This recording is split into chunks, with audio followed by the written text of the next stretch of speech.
প্রিয় দর্শক মণ্ডলী, আমাদের নতুন আরেকটি ভিডিওতে আপনাদেরকে স্বাগত। আমরা এই ভিডিওটিতে আপনাদের সামনে তুলে ধরব প্রভু জগৎ সুন্দরের 155তম আবির্ভাব উৎসব, যেটি বাংলাদেশের ফরিদপুর শহরে উদযাপিত হচ্ছে। প্রিয় দর্শক মণ্ডলী, আমরা যাচ্ছি বাংলাদেশের রাজবাড়ী জেলার পাংশা হতে এই উৎসবটি দেখার জন্য। এটি Faridpur stand, Faridpur railway station. আপনি এই রেলওয়ে স্টেশন থেকে অটোতে 15 বা 20 টাকা ভাড়া দিয়ে আপনি যেতে পারবেন এই প্রভুর আশ্রমে। প্রিয় দর্শক মণ্ডলী, এটা ফরিদপুর শহর এবং ফরিদপুর শহরটি কুমার নদীর তীরে অবস্থিত। একটা সময় ছিল 19বিংশ শতাব্দীর গোড়ার দিকে প্রাচীন ধর্মীয় গোঁড়ামি, কুসংস্কার, জাতিভেদ প্রথা প্রভৃতির প্রবল হয়ে ওঠে। এদের হিংসা বিদ্বেষ গোটা সমাজ জীবনকে হতাশাগ্রস্ত করে তোলে। অশিক্ষা, কুশিক্ষা, দারিদ্র্যের নিষ্পাষণে জর্জরিত মানুষের মূল্যবোধ ভুলে দিশাহারা হয়ে পড়ে। ঠিক এমন এক মুহূর্তেই যুগ সন্ধিক্ষণে পতিতপাবন প্রভু জগৎ সুন্দরের আবির্ভাব ঘটে। প্রিয় দর্শক মণ্ডলী, আমরা আছি তার স্মৃতি বিচারিত এই আঙিনা ক্ষেত্রে। আমরা এই স্থানটি আপনাদেরকে ঘুরে দেখাবো, জানাবো প্রভু জগৎ সুন্দরের তার সংক্ষিপ্ত জীবনী। এবং এটি ফরিদপুরের একটি বড় একটা মহা উৎসব। আর এই উৎসব দেখার জন্য শুধু বাংলাদেশ নয়, এবং তার যে অনুসারী বাংলাদেশের বাইরের যে বিভিন্ন স্থানে রয়েছে, বিশেষ করে ভারত, নেপাল, ভুটান এবং আমেরিকা সহ বিভিন্ন রাষ্ট্রে, সেখান থেকে কিন্তু এই উৎসবটি দেখার জন্য প্রতি বছরই বৈশাখ মাসের এই নবমী তিথিতে উৎসবটি শুরু হয়, সেটি দেখার জন্য আসে। প্রিয় দর্শক মণ্ডলী, এটি প্রভুর জন্মের স্থান, অর্থাৎ সে কিভাবে আবির্ভাব ঘটেছিল তার একটি স্মৃতি মন্দির। 1871 খ্রিস্টাব্দের 17 মে ভাগীরথী নদীর তীরে মুর্শিদাবাদ জেলার ডাহাপাড়া গ্রামে মহাপুরুষ প্রভু জগৎ সুন্দর আবির্ভাব ঘটে। সীতা নবমীর তিথির মহেন্দ্রক্ষণেই তার জন্ম। তার পিতা দীননাথ চক্রবর্তী একজন শাস্ত্রজ্ঞ ব্রাহ্মণ ছিলেন, মাতা বামাদেবী। তার আদি নিবাস ছিলেন ফরিদপুর জেলার কোমরপুর গ্রামে। তিনি ছিলেন পিতামাতার তৃতীয় সন্তান। প্রিয় দর্শক মণ্ডলী, আপনারা যে নৌকাটি দর্শন করছেন, এটি কিন্তু তার চরণ স্পর্শিত নৌকা।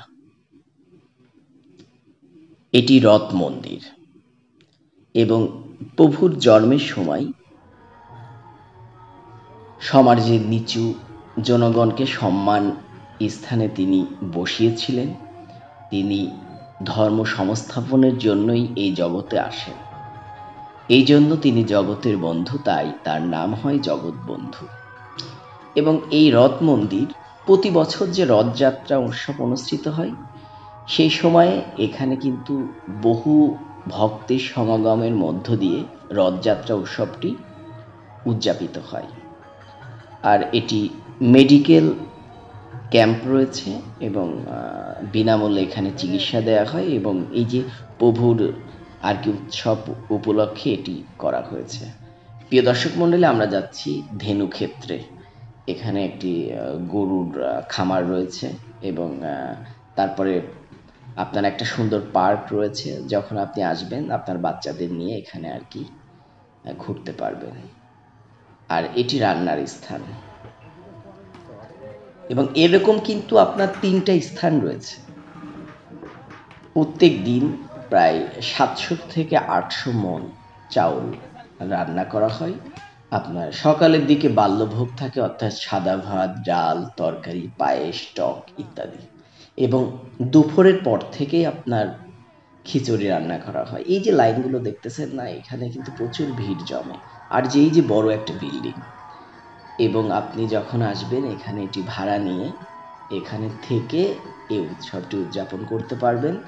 এবং এর পাশাপাশি আরেকটা ভালো তথ্য দিই, সেটা হচ্ছে এখানকার কিন্তু প্লটও বিক্রয় হয়। অর্থাৎ আপনি একটা ফ্ল্যাট নিতে পারবেন এবং সেটি আবার এই মানুষের অর্থাৎ প্রভুর নামেই দান করতে হবে। আপনার নামটা লেখা থাকবে।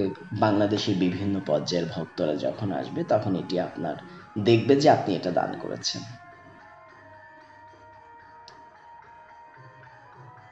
প্রিয় দর্শক মণ্ডলী, যেহেতু বিভিন্ন জেলা থেকে মানুষের সমাগম ঘটে এবং এই যে এখানে কিন্তু শরবত দেওয়া হচ্ছে, এরকম কিন্তু 4টা স্থান আছে। 4টা স্থানে আপনাকে শরবত দেবে, গরমে ক্লান্ত হয়ে যাবেন। এবং এটা বাংলাদেশের বিভিন্ন পর্যায় থেকে কিন্তু অনেক মানুষের সমাগম ঘটে এবং তারা কিন্তু অনেক কিছু কন্ট্রিবিউট করে। আর এটি স্থান যেখানে প্রভু নাম 24 ঘন্টা উদযাপিত হচ্ছে।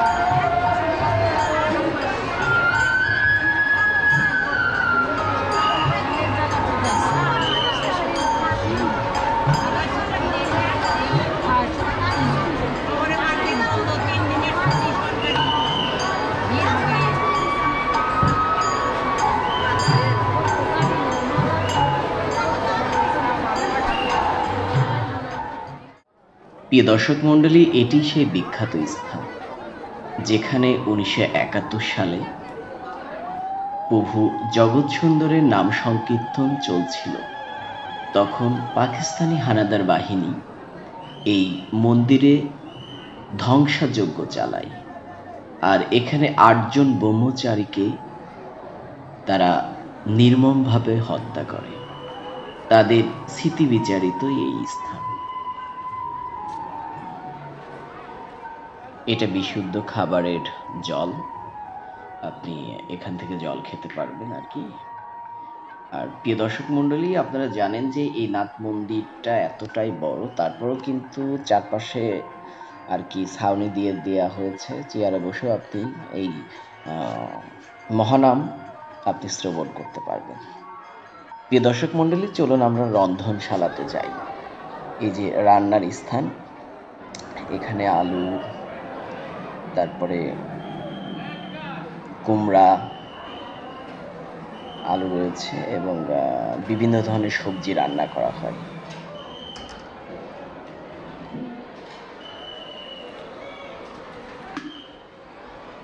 এই রান্না কি সবসময় 24 ঘন্টাই হয়? একবারে কত লোকের রান্না হচ্ছে এখানে? 250 কেজি চাল এখানে।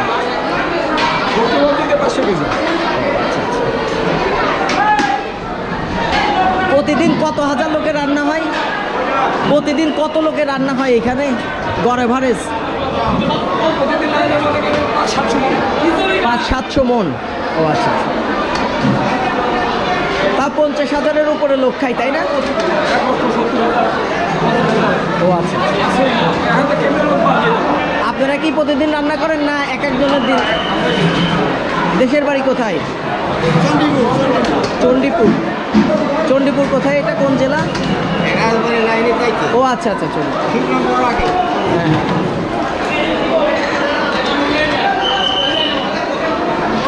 এ কি সবসময় খিচুড়ি রান্না হয় না অন্যান্য খাবার? এখানে সবসময় খিচুড়ি, সাদা ভাত রান্না হয় না? সাদা ভাত সেটা কোথায়?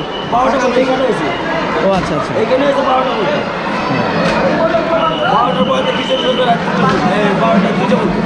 ও তার মানে সকাল থেকে 12টা পর্যন্ত সাদা ভাত পাওয়া যায়, তারপরে খিচুড়ি।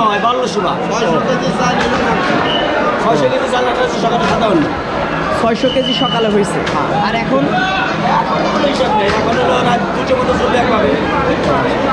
বন্ধ নেই। এই দর্শক মণ্ডলী, যেমনটা জানছিলেন যে এখানে প্রতিটা কড়াইয়ে প্রায় 250 কেজির উপরে চাউল রান্না করা হয় এবং এখানে প্রায় 700 থেকে 800 মণ চাউল রান্না করা হয়। প্রায় 70 থেকে 80 হাজার ভক্তের এখানে সমাগম ঘটে এবং তাদের প্রসাদের ব্যবস্থা করা হয় এবং এটা রাত দিন 24 ঘন্টাই হয়। আর বিশেষ করে আপনার সকাল টাইমে বাল্যভোগ, সাদা ভাত, ডাউল তরকারি এগুলো থাকে এবং রাত্রের সময়ে আপনার এখানে কিন্তু খিচুড়ি রান্না করা হয়, যেমনটা আর কি জানছিলাম আমরা।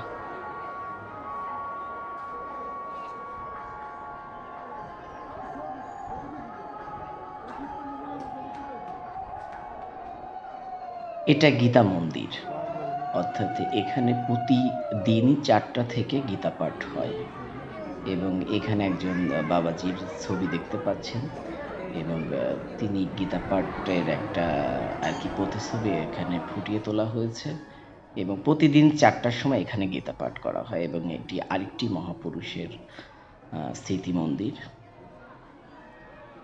এবং প্রচুর গরম, তো মানুষজনগুলো মন্দিরের মধ্যে আর কি বসে আছে এবং দুইটাই আর কি মন্দির, তাদের স্মৃতি মন্দির রয়েছে। আর এখানে বইয়ের স্টল রয়েছে। প্রিয় দর্শক মণ্ডলী, আপনি কিন্তু ধর্মীয় সংক্রান্ত অনেক বই এখান থেকে ক্রয় করতে পারবেন।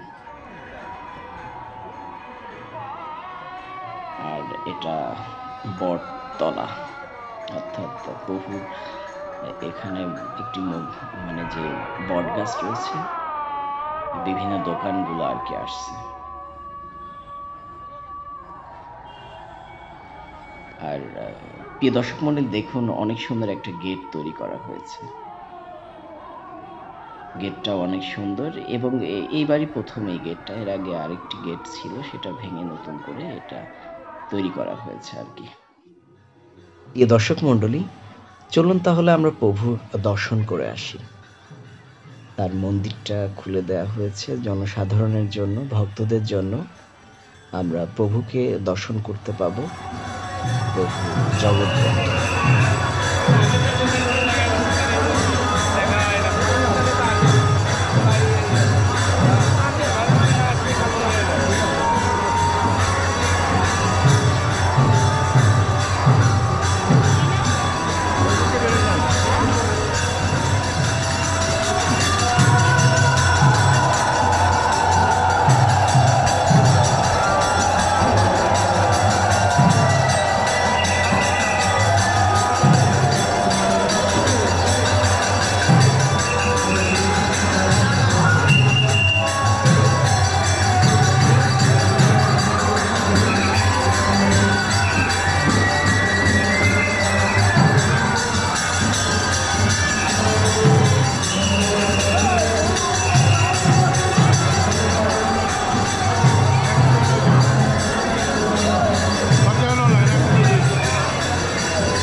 প্রিয় দর্শক মণ্ডলী, যে প্রভুর আঙিনা রয়েছে তার অপোজিট সাইডে যে মহিম স্কুল, সেই মহিম স্কুলের মাঠ প্রাঙ্গণেই অনুষ্ঠিত হচ্ছে মেলা এবং এই স্কুলটি মহিম সাহা নামক একজন ব্যক্তি ছিলেন। প্রভু জগৎ সুন্দরেরই এই জায়গাটা এবং তিনি তাকে দান করেছিলেন এবং বলেছিলেন যে আমার যখন উৎসব হবে বা কোনো প্রোগ্রাম হলে পরে তার এই স্থানটি ছেড়ে দেয়া হবে এই মেলার জন্য। এমন একটা চুক্তিনামা ছিল, তার পরিপ্রেক্ষিতেই কিন্তু এখানে প্রতি বছরই এই মহিম স্কুলের মাঠে মেলাটা অনুষ্ঠিত হয়। আর এখানে বিভিন্ন ধরনের দোকান আছে, বিশেষ করে খুবই সুন্দরভাবে এখানে সেপারেট করা আছে।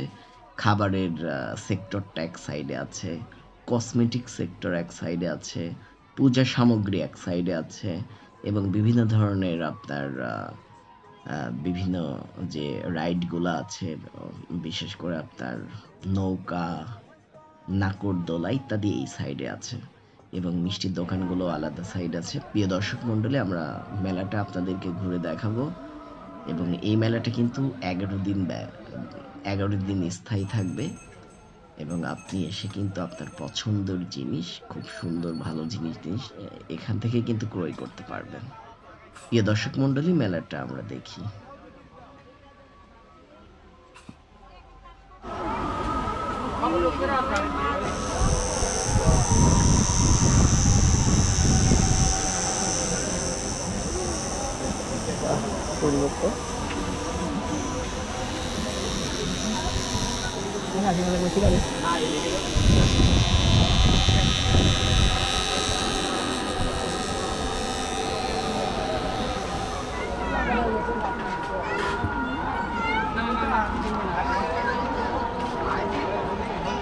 ভাই 750 দেন।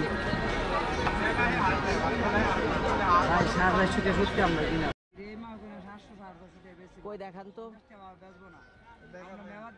দেখান তো মালটা, দেখান তো ভাই। ক্যামেরা চালু করে দিচ্ছে আবার খায় না